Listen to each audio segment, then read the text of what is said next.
हमारे बीच में हमारे विधायक आपके सुत्तू के साथी हमारे भाई उदय दत्त जी, हमारे मैं किसी सभी का नाम ना लेते हुए भाई हमारे जिला पार्षद भाई अंकुर गुबाना जी, भाई चेतनानंद जी, हमारे बीच में हमारे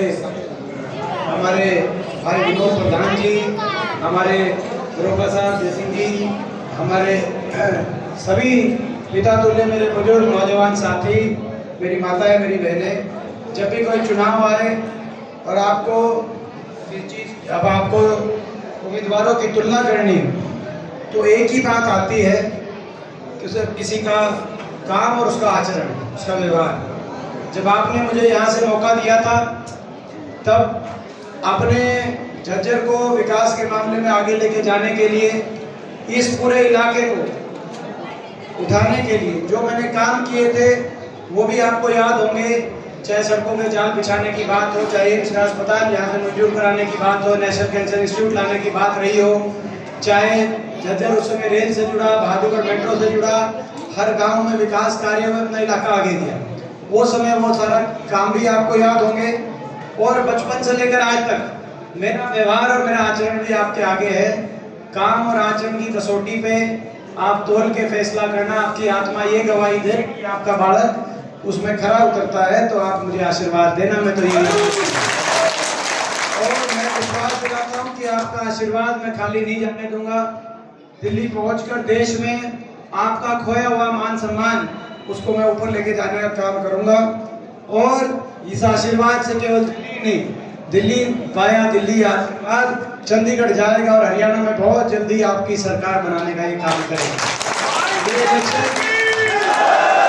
ये इलेक्शन हरियाणा में सरकार बनाने का इलेक्शन है, क्योंकि बीजेपी की सरकार ने हर आदमी को इतना दुखी कर दिया। पिछले 10 साल में देश में सबसे ज्यादा बेरोजगारी, हरियाणा में पढ़े लिखों को रोजगार नहीं।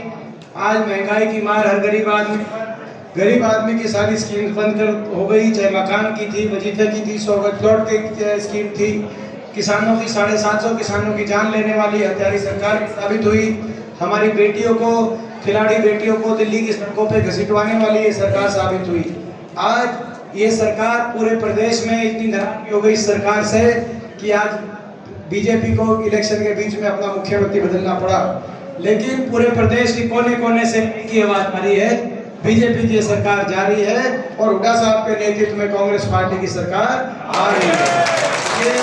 ये लड़ाई हरियाणा में राज बनाने की लड़ाई है, ये सत्य और न्याय की लड़ाई है। आपको पता है कि जो आप देखते हैं आज इनके निशाने पे ये सीट को लेते हैं, पूरी बीजेपी जोर लगाती है।